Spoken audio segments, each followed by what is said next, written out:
నిరీక్షణ న్యూస్కు స్వాగతం. నేను మీ మ్యాజిక్ రాజా. పెద్దపల్లి జిల్లా రామగుండం సింగరేణి ఆర్జీవన్ జీఎం కార్యాలయం ఎదుట coal mines officers association of India CMOAI ఆధ్వర్యంలో అధికారులు చేపట్టిన రిలే నిరాహార దీక్షలకు మంగళవారం రామగుండం మాజీ ఎమ్మెల్యే కోరికంటి చందర్, TBGKS అధ్యక్షులు మిరియాల రాజిరెడ్డి మద్దతు ప్రకటించారు. సింగరేణి వ్యాప్తంగా సుమారు 2000 మంది అధికారులు తమ న్యాయమైన డిమాండ్ల సాధన కోసం ఆందోళన చేస్తున్నారని, యాజమాన్యం వెంటనే సమస్యలను పరిష్కరించాలని వారు డిమాండ్ చేశారు. ఈ సందర్భంగా వారు మాట్లాడుతూ సింగరేణి పరిరక్షణ కోసం పనిచేస్తున్న అధికారులకు కోల్ ఇండియా తరహాలో పే అప్గ్రేడ్, PRP, PRC అమలు చేయాలని కోరారు. కాంగ్రెస్ ప్రభుత్వ హయాంలో అధికారులు కూడా తమ హక్కుల కోసం నిరసనలకు దిగాల్సిన పరిస్థితి రావడం దురదృష్టకరమన్నారు. అధికారుల సంఘం ప్రతినిధి చిలక శ్రీనివాస్ మాట్లాడుతూ గత 2 ఏళ్లుగా సమాన పనికి సమాన వేతనం అమలు కావడం లేదని, కోల్ ఇండియాలో మాదిరిగా వేతనాలు అమలు చేసే వరకు రిలే నిరాహార దీక్షలు కొనసాగిస్తామని స్పష్టం చేశారు. ఇంకా ఈ కార్యక్రమంలో BRS TBGKS నాయకులు నడిపెల్లి మురళీధర్రావు, మేకల సమ్మయ్య, నారాయణదాసు మారుతి, మూల విజయారెడ్డి, మాదాసి రామ్మూర్తి, వడ్డపల్లి శంకర్, తోకల రమేష్, జోసఫ్, పోలాడి శ్రీనివాస్, దండ రవి, రాజ్ కుమార్, చెల్పూరి సతీష్ తదితరులు పాల్గొన్నారు. సింగరేణిలో పనిచేస్తున్నటువంటి అధికారులు ఒక రకమైనటువంటి వేజ్ రివిజన్ నేషనల్ లెవెల్లో భాగమై ఉంటారు. అట్లాగే కార్మికులందరూ కూడా నేషనల్ కోల్ వేజ్ అగ్రిమెంట్ అనే అగ్రిమెంట్లో భాగమై ఉంటారు. అధికారుల వరకు వచ్చేసరికి కోల్ ఇండియాలో పనిచేస్తున్న అధికారికి 100 రూపాయల జీతం వస్తే, సింగరేణిలో అదే స్థాయిలో అదే పని చేస్తున్నటువంటి అధికారి, మీ అందరికీ తెలుసు, అక్కడికన్నా ఇక్కడ అధికారులు కమిటెడ్గా పనిచేస్తారు, అంతకన్నా ఎక్కువ పనిచేస్తారు. దాదాపు 12-14 గంటలు పనిచేస్తారు, 16 గంటలు పనిచేసే వాళ్ళు ఉన్నారు, ప్రాణాలు కోల్పోయిన వాళ్ళు ఉన్నారు. అట్లాంటి పరిస్థితుల్లో పనిచేస్తున్న అధికారులకి అక్కడ 100 రూపాయలు వస్తే కోల్ ఇండియాలో ఇక్కడ 80 రూపాయలు మాత్రమే వస్తుంది. కారణం ఏంటంటే పే అప్గ్రేడేషన్ చేయకపోవడం వల్ల. పే అప్గ్రేడేషన్ కోల్ ఇండియాలో ఇంప్లిమెంట్ అయింది, మన దగ్గర అవ్వలేదు, అందుకని 80 రూపాయల జీతమే వస్తుంది. రెండోది PRP అనేది ఏంటంటే అన్ని ప్రభుత్వ రంగ సంస్థల్లో అట్లాగే అన్ని ప్రైవేట్ సంస్థల్లో కూడా మనం పనిచేస్తున్న పనితీరును బట్టి మనకిచ్చే ఒక పే ఇది. దీన్ని వేరియబుల్ పే అంటారు, ఒక్కో చోట పర్ఫార్మెన్స్ రిలేటెడ్ పే అంటారు. సో ఆ పే అనేది ఇవ్వకపోవడం వల్ల 60 రూపాయలకే పనిచేయాల్సి వస్తుంది. అంటే సమాన స్థాయిలో ఎక్కువ గంటలు, ఎక్కువ రిస్క్ తీసుకుని, ఎక్కువ క్లిష్టమైన పని పరిస్థితుల్లో పనిచేస్తున్న సింగరేణి అధికారికి 60 రూపాయల జీతం వస్తే కోల్ ఇండియాలో 100 రూపాయల జీతం వస్తుంది. దాన్ని వ్యతిరేకిస్తూ మాకు కూడా 100 రూపాయల జీతం ఇవ్వండి, మేము పనిచేస్తున్న పనికి సమానమైన వేతనం ఇవ్వండి అని అడిగే పరిస్థితి క్రియేట్ అయింది. దాని విషయంలో మా ఆఫీసర్స్ అసోసియేషన్ చాలా క్రియాశీలకంగా సింగరేణిలోని అన్ని ఏరియాలలో ఈ పోరుబాట నడుస్తూ ఉంది. దీన్ని బేస్ చేసుకొని ఆల్రెడీ సింగరేణి యాజమాన్యం మన CMOAI లీడర్షిప్ని చర్చలకు పిలవడం జరిగింది.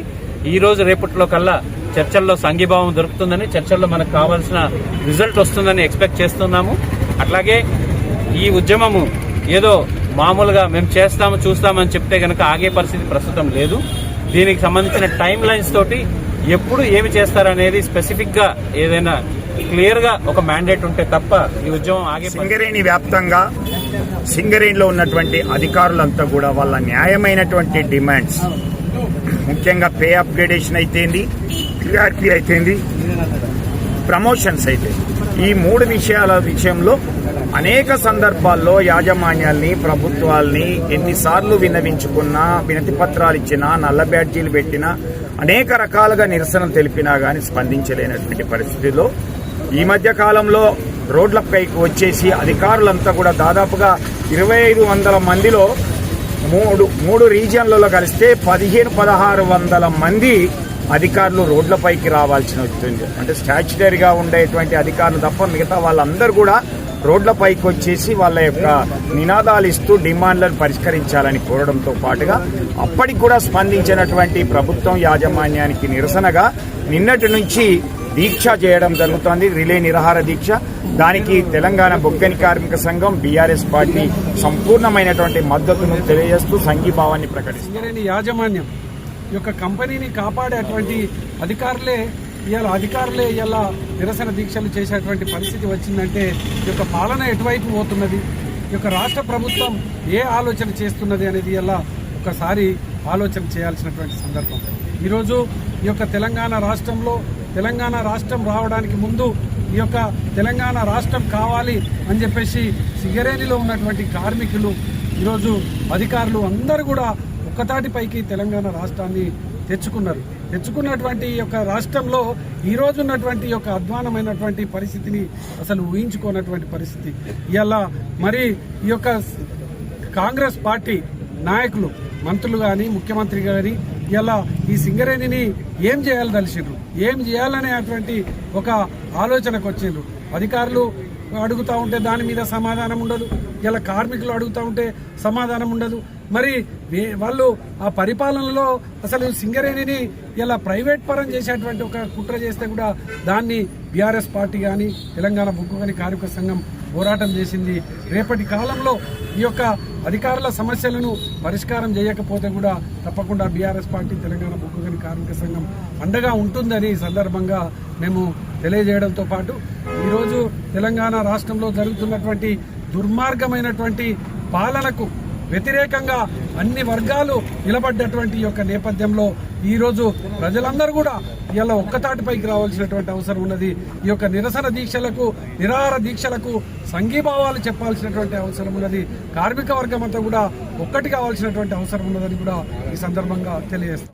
మన నిరీక్షణ న్యూస్ను వాచ్ చేయండి, లైక్ చేయండి, సబ్స్క్రైబ్ చేయండి, మీ మిత్రులకు షేర్ చేయండి.